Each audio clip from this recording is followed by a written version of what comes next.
ಬೆಂಗಳೂರಿನ ಅಶೋಕವನದ ಈ ಸಭೆಯಲ್ಲಿ ಚಂದನವನದ ಎಲ್ಲ ಪ್ರತಿಭೆಗಳು ಮತ್ತು ಅಭಿಮಾನಿಗಳು ಇಲ್ಲಿ ಕೂತಿದ್ದೀರಿ. ಎಲ್ರಿಗೂ 75ನೇ ವರ್ಷದ ಗಣರಾಜ್ಯೋತ್ಸವದ ಶುಭಾಶಯಗಳು. ಬಹಳ ಒಳ್ಳೆಯ ಸಂದರ್ಭವೇ ಇದು. ಈ ಭಾರತ ಒಟ್ಟಾಗೋದಕ್ಕೆ ಒಂದು ಜನತಾಂತ್ರಿಕ ವ್ಯವಸ್ಥೆಯಲ್ಲಿ ಬದುಕು ನಡೆಯೋದಕ್ಕೆ ಕಾರಣವಾದಂಥ ಸಂವಿಧಾನ ಮತ್ತು ಈ ಗಣತಂತ್ರದ ಹಬ್ಬ ಇವತ್ತು ಸಂಭವಿಸ್ತಾ ಇದೆ. ರಾಷ್ಟ್ರ ಎಲ್ಲ ಎಂಜಾಯ್ ಮಾಡ್ತಾ ಇದೆ. ನಾವು ಈ ಗಣರಾಜ್ಯೋತ್ಸವಕ್ಕೆ ಕರ್ನಾಟಕದ ಕೊಡುಗೆ ಏನು ಅಂತ ಎರಡು ಮಾತಿನಲ್ಲಿ ಹೇಳಿ ಆಮೇಲೆ ಇಲ್ಲಿಗೆ ಬಂದ್ಬಿಡ್ತೀನಿ. ನೋಡಿ, ಪ್ರಪಂಚದಲ್ಲಿ ಗ್ರೀಕರಿಗಿಂತಲೂ ಮುಂಚೆ, ಫ್ರೆಂಚ್ ರೆವಲ್ಯೂಷನ್ಗಿಂತಲೂ ಮುಂಚೆ, ಮ್ಯಾಗ್ನಾ ಕಾರ್ಟಾ ಸಂಘಟನೆಗಿಂತಲೂ ಮುಂಚೆ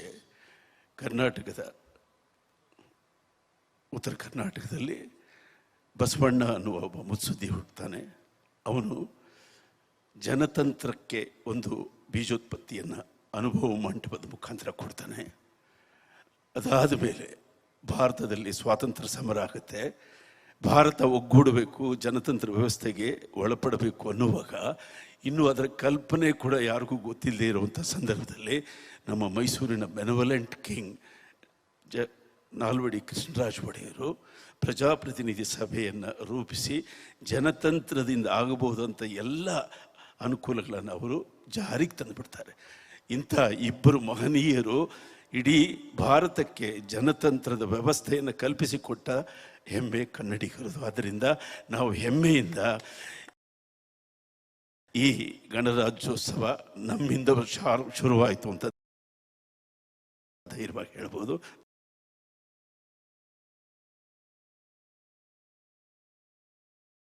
ಥ್ಯಾಂಕ್ ಯು ವೆರಿ ಮಚ್ ಕೇಳಿದ್ದಕ್ಕೆ. ಇವತ್ತು ನನ್ನ ಕೈಯಿಂದ ಉದ್ಘಾಟನೆ ಮಾಡಿಸಿದ್ದೀರಿ, ಒಳ್ಳೆಯದೇ, ತಪ್ಪೇನಿಲ್ಲ. ಆದರೆ ಚಂದನವನದ ಈ 2024ರ ಈ ವರ್ಷದ ಈ ಪ್ರಶಸ್ತಿಗಳ ಈ ಸಮಾರಂಭದ ನಿಜವಾದ ಉದ್ಘಾಟಕ ದರ್ಶನ್ ಆಗಬೇಕಿತ್ತು. ಆ್ಯಕ್ಚುಲಿ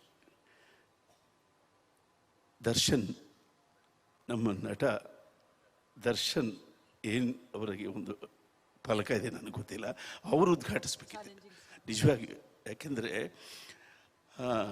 ಇವತ್ತು ಪ್ರೇಕ್ಷಕರು ಚಿತ್ರಮಂದಿರಕ್ಕೆ ಬಂದು ಆ ಚಿತ್ರವನ್ನು ನೋಡಿ ಆನಂದಿಸ್ತಿದ್ದಾರೆ, ಆಶ್ಚರ್ಯ ಪಡ್ತಾ ಇದ್ದಾರೆ, ಸಂತೋಷ ಪಡ್ತಿದ್ದಾರೆ.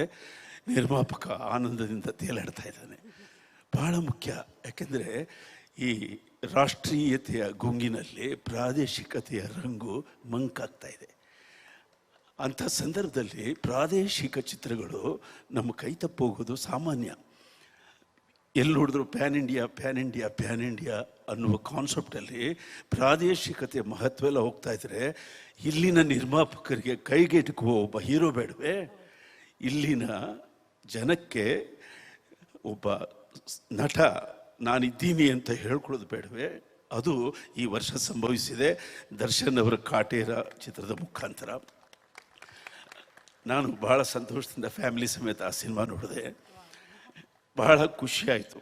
ಯಾಕೆಂದರೆ ಅದರ ಕಥಾ ಆಯ್ಕೆ, ಆ ಕಥೆಯ ಆಯ್ಕೆ ಬಹಳ ಗಹನವಾಗಿದೆ. ಕನ್ನಡ ಚಲನಚಿತ್ರರಂಗದಲ್ಲಿ ಮೊದಲಿಂದಲೂ ಕೆಳವರ್ಗಗಳ ಕುರಿತಾದ ಕಥೆ, ಜಾತಿ ವ್ಯವಸ್ಥೆಯ ವಿರುದ್ಧದ ಕಥೆಗಳು ಮತ್ತು ಅಂತ್ಯಜನ ಉದ್ಧಾರವಾಗುವಂಥ ಕಥೆಗಳು ಮೊದಲಿಂದಲೂ ಇಲ್ಲಿ ಪ್ರಾರಂಭವಾಗಿದೆ. ಆದರೆ ಅದನ್ನು ಧೈರ್ಯವಾಗಿ ಸ್ಪಷ್ಟವಾಗಿ ಹೇಳೋದಕ್ಕೆ ಇಲ್ಲಿನ ಕಥೆಗಾರರಿಗಾಗಲಿ, ನಿರ್ದೇಶಕರಿಗಾಗಲಿ, ನಿರ್ಮಾಪಕರಿಗಾಗಲಿ ಧೈರ್ಯ ಇರಲಿಲ್ಲ.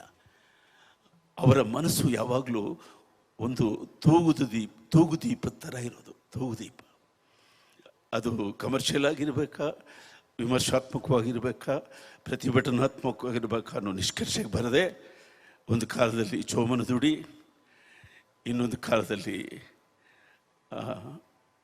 ನಮ್ಮ ಜನ್ಮದ ಜೋಡಿ, ಹೇಮಾವತಿ, ಈ ರೀತಿಯ ಚಿತ್ರಗಳೆಲ್ಲ ಬಂದು ಅದು ಸರಿಯಾದ ಗುರಿಯನ್ನು ತಲುಪದೆ ಹೋಗಿದ್ದುಂಟು. ಅಂದರೆ ಈ ಮನಸ್ಸಿನ ತೂಗುದೀಪದ ಪ್ರಭಾವದಿಂದ ಅದು ಸ್ಪಷ್ಟವಾಗ್ತಿರಲಿಲ್ಲ.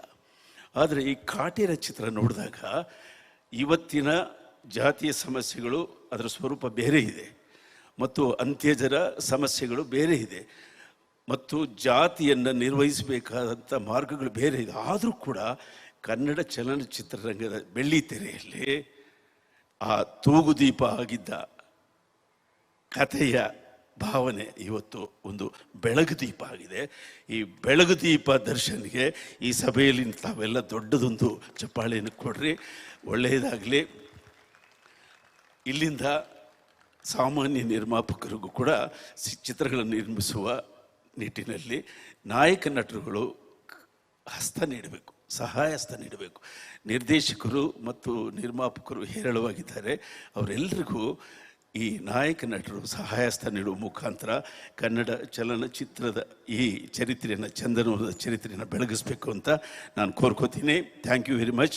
ನಾನು ಇಲ್ಲಿ ಇನ್ನೊಂದು ಸಣ್ಣ ವಿನಂತಿಯನ್ನು ಸಲ್ಲಿಸಬೇಕು.